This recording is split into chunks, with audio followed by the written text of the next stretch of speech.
그래서 이제 오른쪽 단락에 보면 타진법을 연습하는 데는 살고 있는 집의 벽이 좋은 연습 장소다. 왜냐하면 이제 공기로 채워진 벽에서 이제 울려 퍼지는 공명음을 들을 수가 있다. 그래서 벽의 공간이 절연체로 가득 채워진 경우에는 공명음이 작아진다. 그래서 벽면의 기둥을 타진하면 우리가 둔탁음을 들을 수가 있다. 그래서 여기서 중요한 것은 그 밑에 보면 중요한 점은 무엇이 정상인지 아는 것이므로 질병이나 손상 환자의 비정상 상태를 확인하기 위해서는 건강한 사람을 대상으로 타진 연습을 해야 한다. 그치? 우리가 타진했을 때 그 소리가 이게 정상인지 비정상적인지 알려면 일단 정상인 사람한테 타진을 해보면 들었을 때 나는 소리가 이 소리가 정상이구나를 알 수가 있으니까 이것도 이제 연습을 해야 한다. 하지만 이제 우리가 응급 상황에서는 아무래도 야외이다 보니까 그 소리가 주위가 조용해야지만이 그 소리에 집중해서 들을 수가 있는데 또 항상 그 응급 상황이 얘들아 조용하지만 않잖아. 시끄러운 경우가 대다수이기 때문에 또 이제 효과적으로 타진할 수 없는 경우들도 많다. 그래서 이때는 아무래도 내가 쌓은 경력이라든지 경험을 바탕으로 이제 타진을 할 수가 있고 그 경험을 토대로 좀 더 환자를 정확하게 판단을 할 수가 있다. 그리고 그 다음에 이제 마지막으로 청진. 청진은 이제 신체에서 생성되는 모든 소리를 듣는 것이다. 그래서 이것을 숙달하기란 매우 어렵다. 그래서 상기도 폐쇄로 인한 높은 음조의 그렁거림. 이런 경우에는 우리가 딱 들어도 그렁그렁 거리네 라고 분명하게 들을 수는 있어. 하지만 이제 대부분의 경우는 청진기를 필요로 하기 때문에 청진은 조용한 환경에서 이루어져야 한다. 그치? 청진 또한 주위가 조용해야지만 내가 청진기에 집중을 해서 소리가 들을 수가 있을 텐데 응급 상황에서는 대다수가 그렇지가 못한 경우가 많지 아무래도. 그래서 응급 현장의 소음과 이송 구급차의 소음이 배경음으로 들리는 경우 작은 진폭의 심음과 폐음을 듣기가 매우 어렵다. 그래서 청진을 하기 전 환자를 편안하게 하고 이제 응급구조사의 손으로 청진기를 따뜻하게 해야 한다. 그리고 청진을 하기 위해서는 우리 둘째 손가락과 셋째 손가락으로 청진기의 다이아프램 부위를 잡고 환자의 피부에 대고 이제 다이아프램을 밀착시킨다. 이 부분을 말하는 거지. 두 번째랑 세 번째 손가락으로 이렇게 위치를 해서 이 다이아프램을 환자 듣고자 하는 부위에 이렇게 밀착시킨다.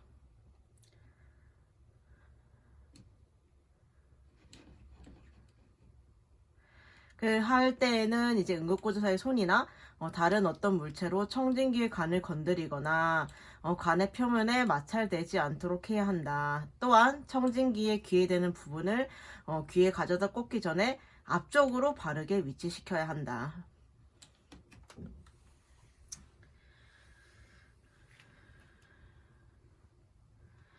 소리의 유무라든지 강도, 높고 낮음, 고저, 지속 기간, 질 등을 듣고 이제 허파음을 보고하고 기록할 때에는 이제 비정상적인 허파음, 거품 소리라든지 쌕쌕거림 또는 이제 허파음이 들리는 위치라든지 양쪽에서 들리는지 또는 한쪽만 들리는지 또는 오른쪽 아래인지 또는 바닥 부위인지 그리고 이제 호흡 주기 중 들숨할 때 그 소리가 들리는지 또는 날숨 끝에 들리는지도 다 기록을 세세하게 해야 해. 그래서 때때로 눈을 감고 청진을 하면 시각 자극이 제거됨으로써 좀 더 우리가 소리에 집중을 할 수 있게 된다.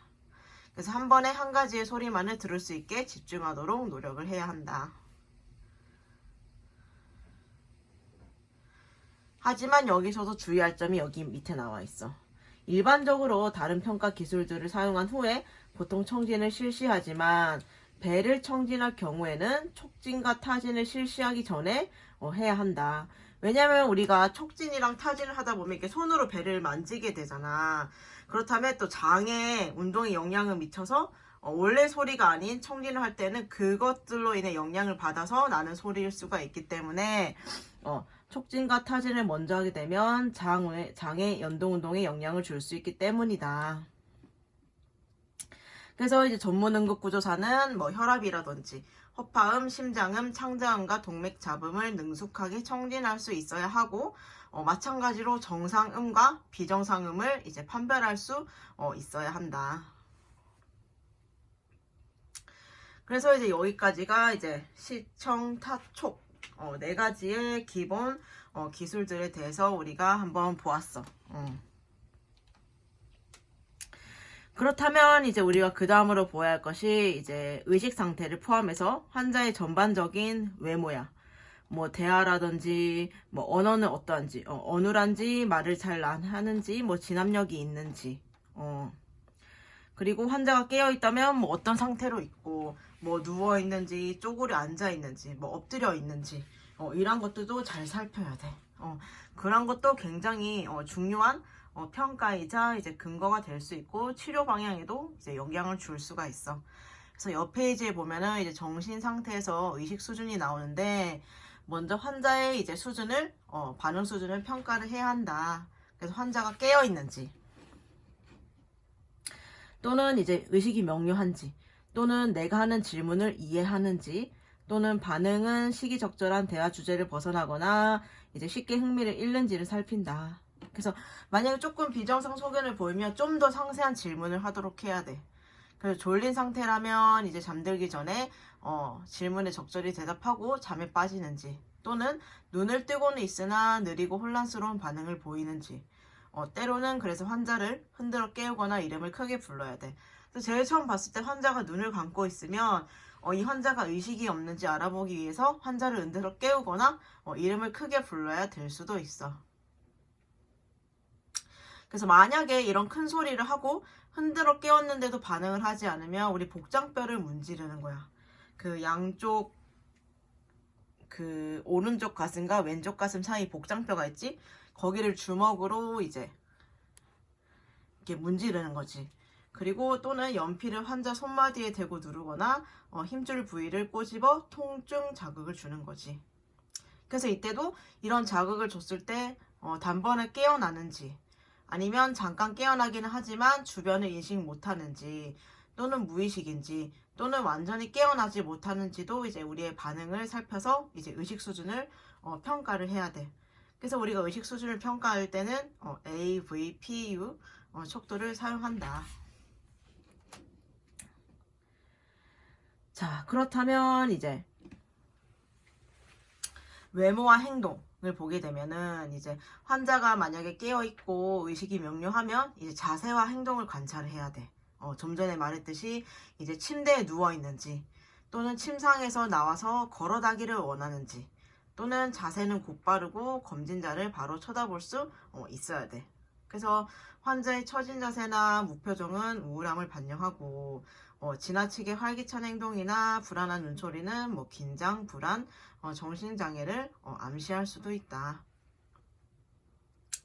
그래서 표 5-2에 보면은 이제 움직임과 의미가 있어. 뭐 긴장된 자세, 안절부절 못함은 불안을 의미하고, 울음, 손떨림, 침묵은 긴장과 우울을 의미하고, 절망, 축 처짐, 느린 행동도 우울을 의미하고, 노래, 춤, 가장된 행동은 조증을 의미하기 때문에 환자의 자세와 행동을 이제 파악하는 것도 되게 중요하다. 그래서 옆에 나오면 좀 전에 언급했지만 이 전반적 조사는 포괄적 검진의 첫 단계이다. 그래서 그 다음 페이지를 넘어가게 되면 이제 몸 단장과 개인 위생이 나와 있어. 그래서 우리가 전반적인 걸 보기 때문에 이러한 것들도 다 파악을 해야 돼. 환자의 옷차림이 깨끗한지, 또는 환자가 이 날씨와 맞게 옷을 입고 있는지, 또는 이제 몸단장과 개인 위생이 나빠져 있는지, 나빠져 있으면 이제 정신장애라든지 감정적인 문제, 또는 이제 뇌질환이 있을 수도 있고, 이제 강박적인 행동은 뭐 외모에 대한 과다한 집착을 의미할 수도 있고, 이제 환자의 모발이라든지 치아, 손톱 상태도 관찰을 해야 돼. 그리고 몸의 양쪽도 비교해서 뇌 병변이 있는지도 우리가 잘 판단을 할 수 있어야 한다. 그래서 대화 및 언어를 보게 되면 우리가 환자의 말하는 양상에 대해서도 평가를 해야 돼. 우리처럼 이제 정상인의 경우에는 말도 또박또박하고 자신이 하고자 하는 말을 조리 있게 잘 말하고 유창하게 잘 말하지만 또 반대로 말을 어눌하게 할 수도 있고, 그치? 또는 말을 자기가 하고자 하는 말을 잘 못할 수도 있고 우리가 한 질문에 알맞은 대답을 하지 않을 수도 있어. 그래서 그 마지막 줄에 보면 운동신경 장애로 인한 발음 장애, 성대 문제로 인한 발성 장애 또는 이제 뇌신경학적 손상으로 인한 실어증이 있는지도 이제 관찰을 해야 한다.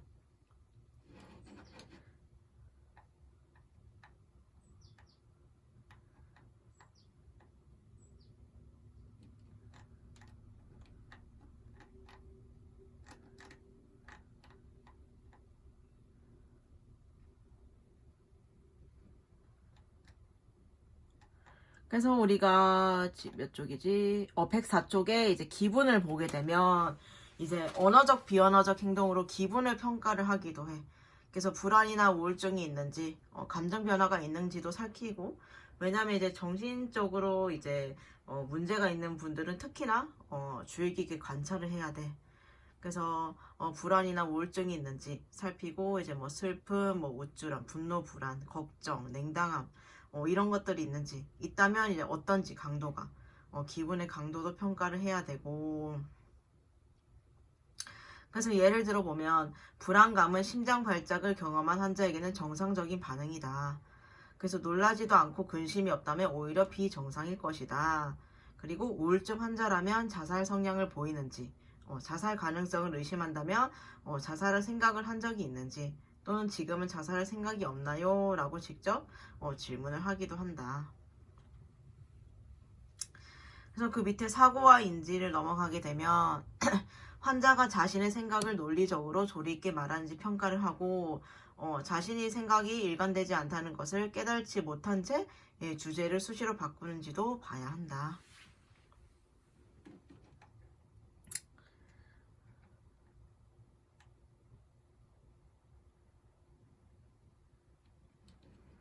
그 다음에 우리 이제 105쪽에 넘어와서 또 주의 깊게 봐야 할 것이 기억력과 집중력인데, 이제 여기에는 진압력이 있어. 환자의 진압력을 반드시 평가를 해야 돼. 그래서 환자가 자기 이름을 아는지, 그래서 진압력 장애에는 이제 외상, 경련, 기억 상실이 있을 때 나타난다. 그래서 시간에 대한 진압력은 우울, 불안, 기질적 뇌 증후군에서 나타나는데 정상적인 사람에게서는 당연히 나타나지 않는 것이고, 환자가 지금 어디에 있는지, 그리고 어디에 살고 있고 자기가 어느 도시에 살고 있는지, 그리고 환자는 사람과 시간, 장소를 옳게 판단해야 하고 우리가 질문할 때 그 질문에 적절하게 대답을 해야 한다.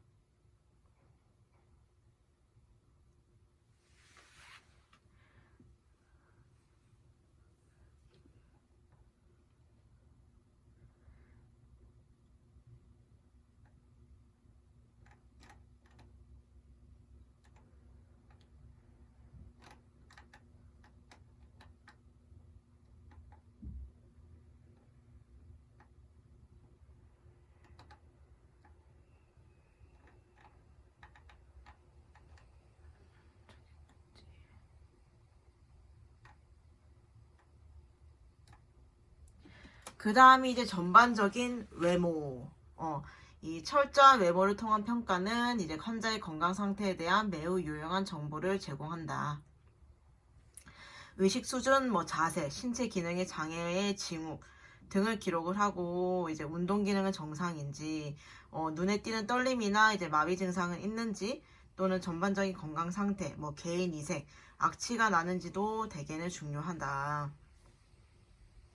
그래서 신체 기능의 장애 징후를 보면은 이제 환자가 고통을 받고 있다면 뭐 때문에 그런지, 그래서 예를 들어 심장이나 호흡기계에 문제가 생겨서 노력성 호흡 또는 쌕쌕거림 혹은 기침을 하는지, 또는 이제 통증 환자가 움츠리고 이제 땀을 흘리며 통증이 있는 부위를 보호하려고 하는지, 또는 이제 예민하거나 안절부절 못하는지도 평가를 해야 되고, 육안으로 보이는 건강 상태에는 그냥 전반적인 상태, 그냥 활력이 차 있는지 아니면 아픈 것 때문에 기력이 없어 보이는지도 이제 관찰을 할 수가 있다.